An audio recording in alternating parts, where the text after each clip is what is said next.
भारत माता की। भारत माता की। भारत माता की। नमस्कार। अभी 2-2.5 घंटे पहले ही मैं कुवैत पहुंचा हूं और जब से यहां कदम रखा है तब से ही चारों तरफ एक अलग ही अपनापन, एक अलग ही गर्मजोशी महसूस कर रहा हूं।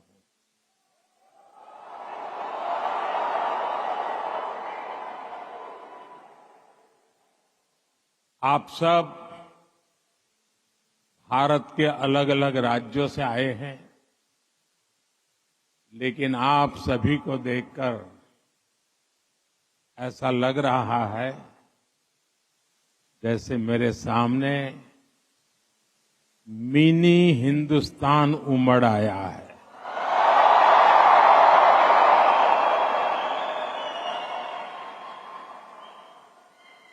यहां पर नॉर्थ, साउथ, ईस्ट, वेस्ट, हर क्षेत्र के अलग अलग भाषा बोली बोलने वाले लोग मेरे सामने नजर आ रहे हैं,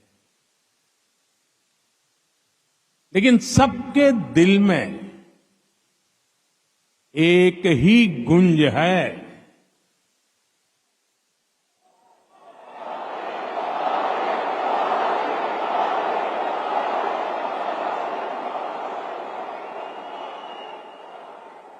सबके दिल में एक ही गूंज है, भारत माता की। भारत माता की। यहां हर कल्चर की फेस्टिविटी है। अभी आप क्रिसमस और न्यू ईयर की तैयारी कर रहे हैं, फिर पोंगल आने वाला है, मकर संक्रांति हो, लोहड़ी हो, बिहू हो, ऐसे अनेक त्योहार बहुत दूर नहीं है। मैं आप सभी को क्रिसमस की, न्यू ईयर की और देश के कोने कोने में मनाए जाने वाले सभी त्योहारों की बहुत बहुत शुभकामनाएं देता हूं।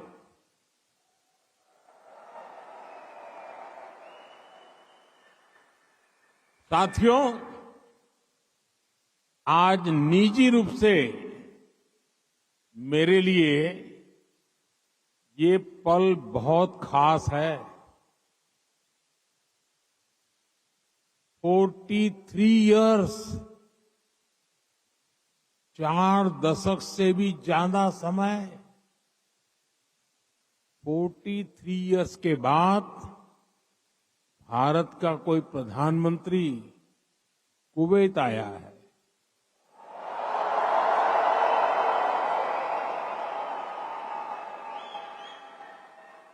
आपको हिंदुस्तान से यहां आना है तो 4 घंटे लगते हैं, प्रधानमंत्री को 4 दशक लग गए।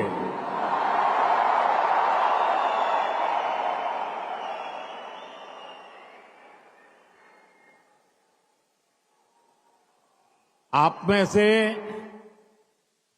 कितने ही साथी तो पीढ़ियों से कुवैत में ही रह रहे हैं, बहुतों का तो जन्म ही यहीं हुआ है और हर साल सैकड़ों भारतीय आपके समूह में जुड़ते जाते हैं। आपने कुवैत के समाज में भारतीयता का तड़का लगाया है। आपने कुवैत के कैनवास पर भारतीय हुनर का रंग भरा है। आपने कुवैत में भारत के टैलेंट, टेक्नोलॉजी और ट्रेडिशन का मसाला मिक्स किया है। और इसलिए मैं आज यहां सिर्फ आपसे मिलने ही नहीं आया हूं, आप सभी की उपलब्धियों को सेलिब्रेट करने के लिए आया हूं।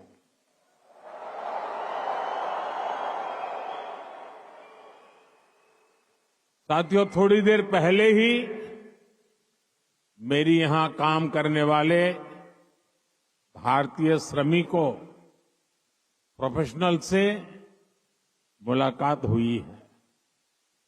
ये साथी यहां कंस्ट्रक्शन के काम से जुड़े हैं, अन्य अनेक सेक्टर्स में भी अपना पसीना बहा रहे हैं। भारतीय समुदाय के डॉक्टर्स, नर्सेज, पैरामेडिक्स के रूप में कुवैत के मेडिकल इंफ्रास्ट्रक्चर की बहुत बड़ी शक्ति है। आप में से जो टीचर्स हैं, वे कुवैत की अगली पीढ़ी को मजबूत बनाने में सहयोग कर रहे हैं। आप में से जो इंजीनियर्स हैं, आर्किटेक्ट हैं, वे कुवैत के नेक्स्ट जनरेशन इंफ्रास्ट्रक्चर का निर्माण कर रहे हैं। और साथियों, जब भी मैं कुवैत की लीडरशिप से बात करता हूं, तो वो आप सभी की बहुत प्रशंसा करते हैं।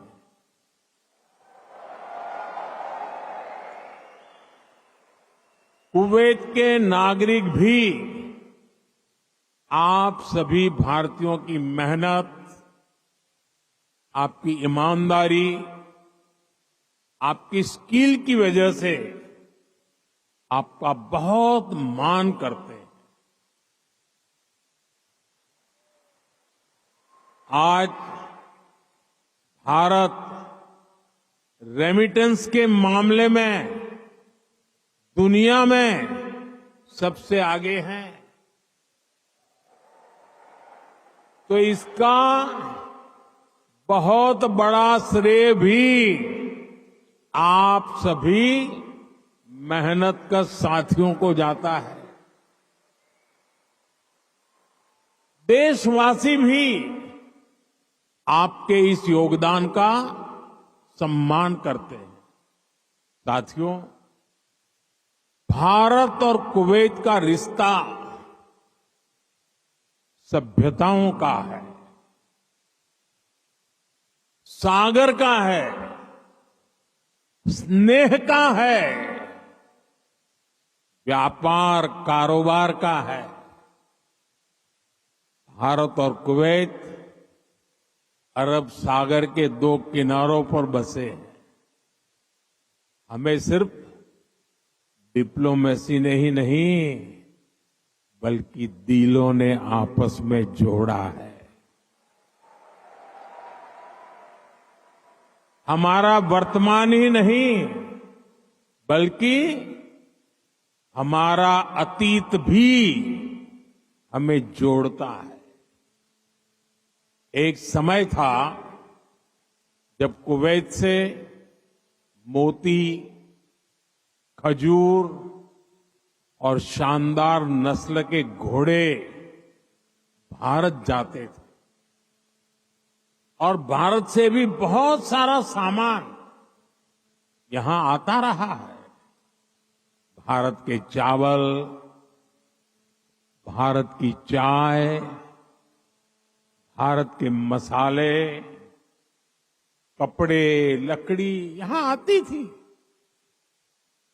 भारत की टीकवुड से बनी नौकाओं में सवार होकर कुवैत के नाविक लंबी यात्राएं करते थे। कुवैत के मोती भारत के लिए किसी हीरे से कम नहीं रहे हैं। आज भारत की ज्वेलरी की पूरी दुनिया में धूम है, तो उसमें कुवैत के मोतियों का भी योगदान है। गुजरात में तो हम बड़े बुजुर्गों से सुनते आए हैं कि पिछली शताब्दियों में कुवैत से कैसे लोगों का, व्यापारी कारोबारियों का आना जाना रहता था। खासतौर पर 19वीं सेंचुरी में ही कुवैत से व्यापारी सूरत आने लगे थे।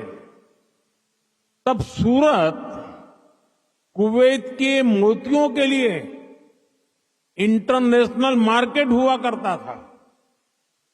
सूरत हो, पोरबंदर हो, वेरावल हो, गुजरात के बंदरगाह इन पुराने संबंधों के साक्षी है। कुवैती व्यापारियों ने गुजराती भाषा में अनेक किताबें भी पब्लिश की है। गुजरात के बाद कुवैत के व्यापारियों ने मुंबई और दूसरे बाजारों में भी उन्होंने अलग पहचान बनाई थी। यहां के प्रसिद्ध व्यापारी अब्दुल लतीफ अल अब्दुल रज्जाक की किताब how to calculate pearl weight Mumbai में छपी थी। कुवैत के बहुत सारे व्यापारियों ने एक्सपोर्ट और इंपोर्ट के लिए मुंबई, कोलकाता, पोरबंदर, वेरावल और गोवा में अपने ऑफिस खोले हैं। कुवैत के बहुत सारे परिवार आज भी मुंबई की मोहम्मद अली स्ट्रीट में रहते हैं। बहुत सारे लोगों को ये जानकर हैरानी होगी, 60-65 साल पहले कुवैत में भारतीय रुपये वैसे ही चलते थे जैसे भारत में चलते हैं। यानी यहां किसी दुकान से कुछ खरीदने पर भारतीय रुपये ही स्वीकार किए जाते थे। तब भारतीय करेंसी की जो शब्दावली थी, जैसे रुपया, पैसा, आना, ये भी कुवैत के लोगों के लिए बहुत ही सामान्य था। साथियों, भारत दुनिया के उन पहले देशों में से एक है जिसने कुवैत की स्वतंत्रता के बाद उसे मान्यता दी थी।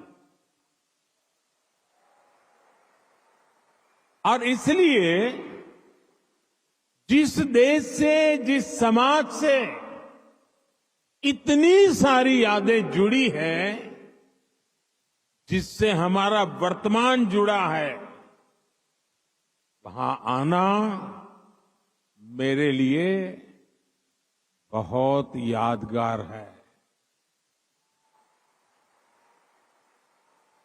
मैं कुवैत के लोगों का, यहां की सरकार का बहुत आभारी हूं।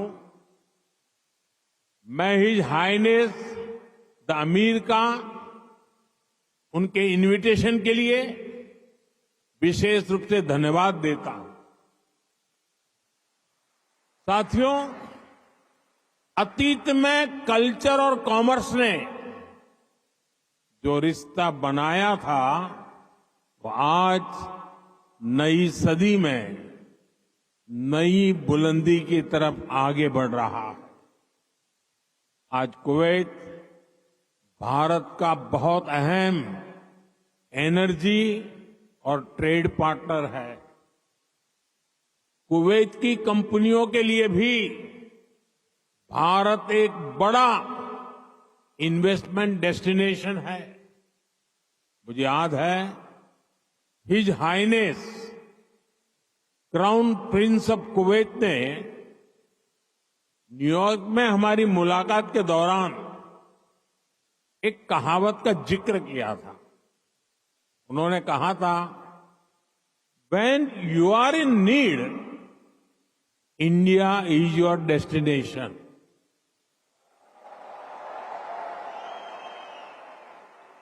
भारत और कुवैत के नागरिकों ने दुख के समय में, संकट काल में भी एक दूसरे की हमेशा मदद की है।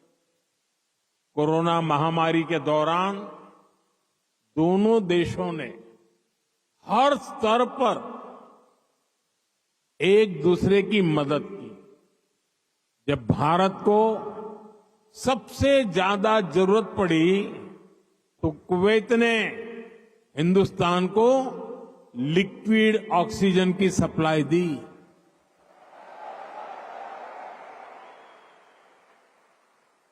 His highness the crown prince ने खुद आगे आकर सबको तेजी से काम करने के लिए प्रेरित किया। मुझे संतोष है कि भारत ने भी कुवैत को वैक्सीन और मेडिकल टीम भेजकर इस संकट से लड़ने का साहस दिया। भारत ने अपने पोर्ट्स खुले रखे ताकि कुवैत और इसके आसपास के क्षेत्रों में खाने पीने की चीजों का कोई अभाव ना हो। अभी इसी साल जून में यहां कुवैत में कितना हृदय विदारक हादसा हुआ। मंगब में जो अग्निकांड हुआ, उसमें अनेक भारतीय लोगों ने अपना जीवन खोया। मुझे जब ये खबर मिली तो बहुत चिंता हुई थी, लेकिन उस समय कुवैत सरकार ने जिस तरह का सहयोग किया वो एक भाई ही कर सकता है। मैं कुवैत के इस जज्बे को सलाम करूंगा। साथियों, हर सुख दुख में साथ रहने की ये परंपरा हमारे आपसी रिश्ते, आपसी भरोसे की बुनियाद है। आने वाले दशकों में हम अपनी समृद्धि के भी बड़े पार्टनर बनेंगे। हमारे लक्ष्य भी बहुत अलग नहीं है। कुवैत के लोग न्यू कुवैत के निर्माण में जुटे हैं। भारत के लोग भी साल 2047 तक देश को एक डेवलप्ड नेशन बनाने में जुटे हैं। कुवैत ट्रेड और इनोवेशन के जरिए एक डायनेमिक इकोनॉमी बनना चाहता है। भारत भी आज इनोवेशन पर बल दे रहा है, अपनी इकोनॉमी को लगातार मजबूत कर रहा है। ये दोनों लक्ष्य एक दूसरे को सपोर्ट करने वाले हैं। न्यू कुवैत के निर्माण के लिए जो इनोवेशन, जो स्किल, जो टेक्नोलॉजी, जो मैन पावर चाहिए, वो भारत के पास है। भारत के स्टार्टअप्स, फिनटेक से हेल्थ केयर तक, स्मार्ट सिटी से ग्रीन टेक्नोलॉजी तक, कुवैत की हर जरूरत के लिए कटिंग एज सॉल्यूशंस बना सकते हैं। भारत का स्किल यूथ कुवैत की फ्यूचर जर्नी को भी नई स्ट्रेंथ दे सकता है। साथियों, भारत में दुनिया की स्किल कैपिटल बनने का भी सामर्थ्य है। आने वाले कई दशकों तक भारत दुनिया का सबसे युवा देश रहने वाला है। ऐसे में भारत दुनिया की स्किल डिमांड को पूरा करने का सामर्थ्य रखता है और इसके लिए भारत दुनिया की जरूरतों को देखते हुए अपने युवाओं का स्किल डेवलपमेंट कर रहा है, स्किल अपग्रेडेशन कर रहा है। भारत ने हाल के वर्षों में करीब 2 दर्जन देशों के साथ माइग्रेशन और रोजगार से जुड़े समझौते किए। इनमें गल्फ कंट्रीज के अलावा Japan, Australia, France, Germany, Mauritius, UK और इटली जैसे देश शामिल हैं। दुनिया के देश भी भारत की स्किल्ड मैन पावर के लिए दरवाजे खोल रहे हैं। साथियों, विदेशों में जो भारतीय काम कर रहे हैं उनके वेलफेयर और सुविधाओं के लिए भी अनेक देशों से समझौते किए जा रहे हैं। आप ई माइग्रेट पोर्टल से परिचित होंगे।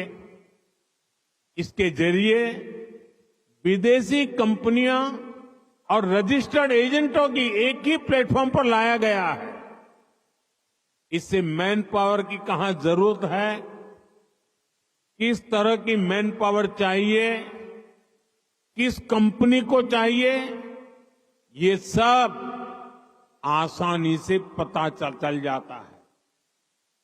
इस पोर्टल की मदद से बीते 4-5 सालों में ही लाखों साथी यहां खाड़ी देशों में भी आए हैं।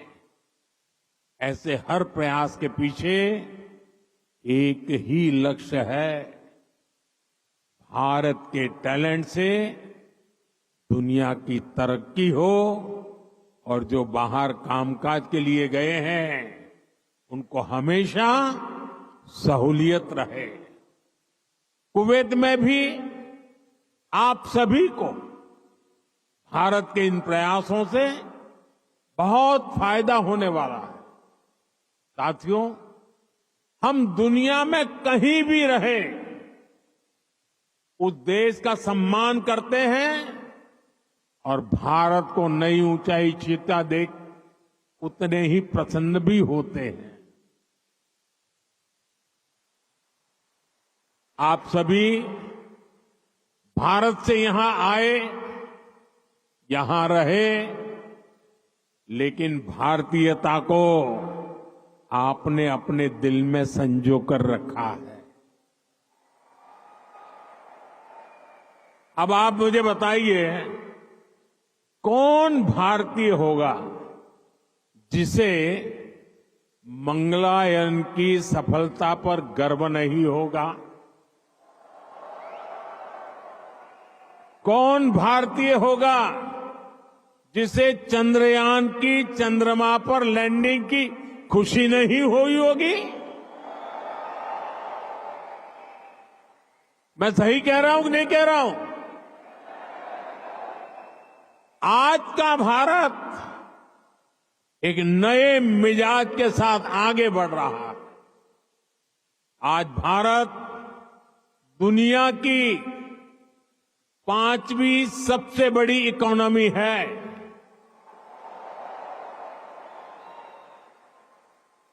आज दुनिया का नंबर 1 फिनटेक इकोसिस्टम भारत में है। आज दुनिया का तीसरा सबसे बड़ा स्टार्टअप इकोसिस्टम भारत में है। आज भारत दुनिया का दूसरा सबसे बड़ा मोबाइल निर्माता देश है। मैं आपको एक आंकड़ा देता हूं।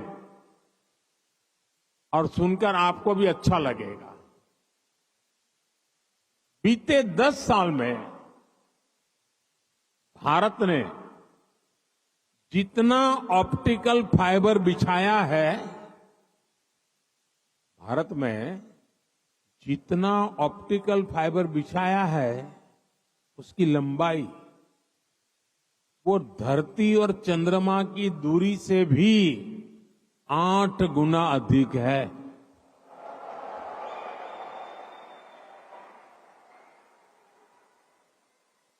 आज भारत दुनिया के सबसे डिजिटल कनेक्टेड देशों में से एक है। छोटे छोटे शहरों से लेकर गांवों तक हर भारतीय डिजिटल टूल्स का उपयोग कर रहा है। भारत में स्मार्ट डिजिटल सिस्टम अब लग्जरी नहीं, बल्कि कॉमन मैन की रोजमर्रा की जिंदगी में शामिल हो गया है। भारत में चाय पीते हैं, रेहड़ी पटरी पर फल खरीदते हैं, तो डिजिटली पेमेंट करते हैं। राशन मंगाना है, खाना मंगाना है, फल सब्जियां मंगानी है, घर का फुटकर सामान मंगाना है, बहुत कम समय में ही डिलीवरी हो जाती है और पेमेंट भी फोन से ही हो जाता है। डॉक्यूमेंट्स रखने के लिए लोगों के पास डिजी लॉकर है। एयरपोर्ट पर सीमलेस ट्रैवल के लिए लोगों के पास डिजी यात्रा है। टोल बूथ पर समय बचाने के लिए लोगों के पास फास्टैग है। भारत लगातार डिजिटली स्मार्ट हो रहा है और ये तो अभी शुरुआत है। भविष्य का भारत ऐसे इनोवेशन की तरफ बढ़ने वाला है जो पूरी दुनिया को दिशा दिखाएगा। भविष्य का भारत दुनिया के विकास का हब होगा, दुनिया का ग्रोथ इंजन होगा। वो समय दूर नहीं जब भारत दुनिया का ग्रीन एनर्जी हब होगा। फार्मा हब होगा, इलेक्ट्रॉनिक्स हब होगा, ऑटोमोबाइल हब होगा, सेमीकंडक्टर हब होगा, लीगल इंश्योरेंस हब होगा, कॉन्ट्रैक्टिंग कॉमर्शियल हब होगा। आप देखेंगे जब दुनिया के बड़े बड़े इकोनॉमी सेंटर्स भारत में होंगे।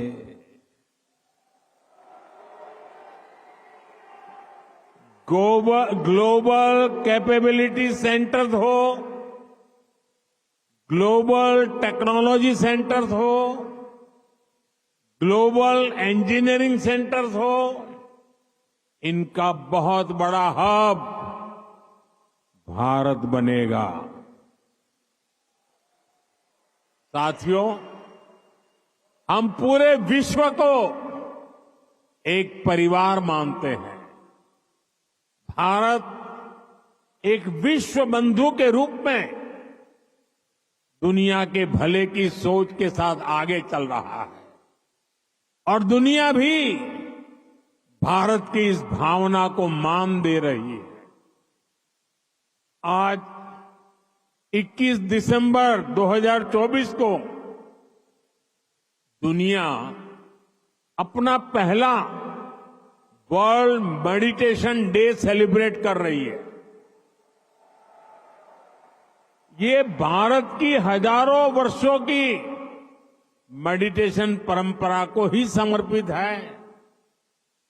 2015 से दुनिया 21 जून को इंटरनेशनल योगा डे मनाती आ रही है। ये भी भारत की योग परंपरा को समर्पित है। साल 2023 को दुनिया ने इंटरनेशनल मिलेट ईयर के रूप में मनाया। ये भी भारत के प्रयासों और प्रस्ताव से ही संभव हो सका। आज भारत का योग दुनिया के हर रीजन को जोड़ रहा है। आज भारत की ट्रेडिशनल मेडिसिन, हमारा आयुर्वेद, हमारे आयुष प्रोडक्ट ग्लोबल वेलनेस को समृद्ध कर रहे हैं।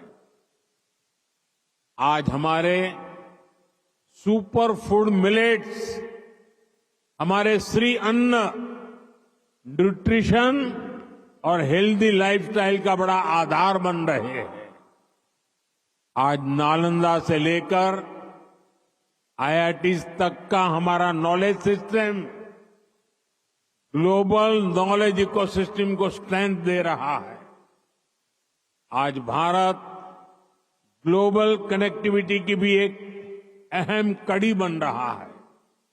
पिछले साल भारत में हुए G20 सम्मेलन के दौरान Bharat middle east Europe corridor की घोषणा हुई थी।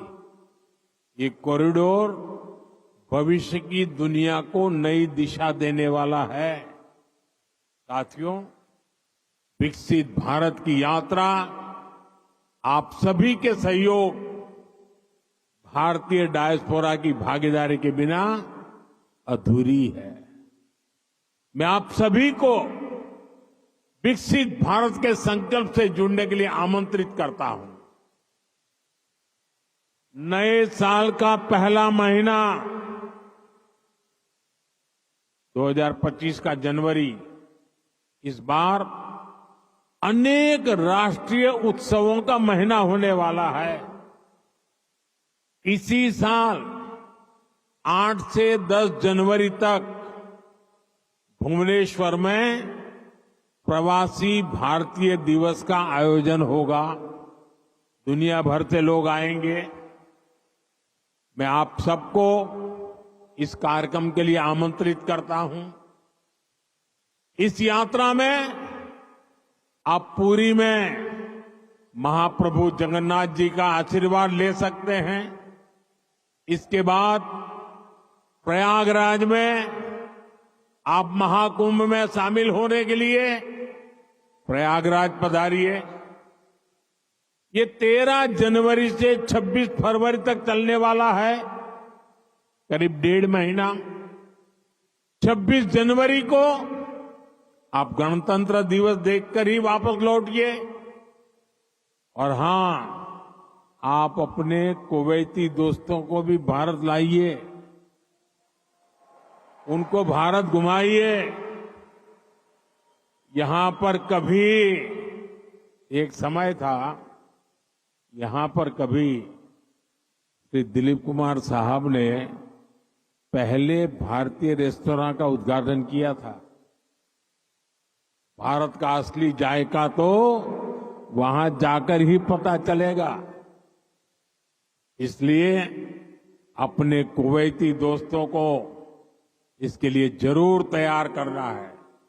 साथियों, मैं जानता हूं कि आप सभी आज से शुरू हो रहे अरेबियन गल्फ कप के लिए भी बहुत उत्सुक है।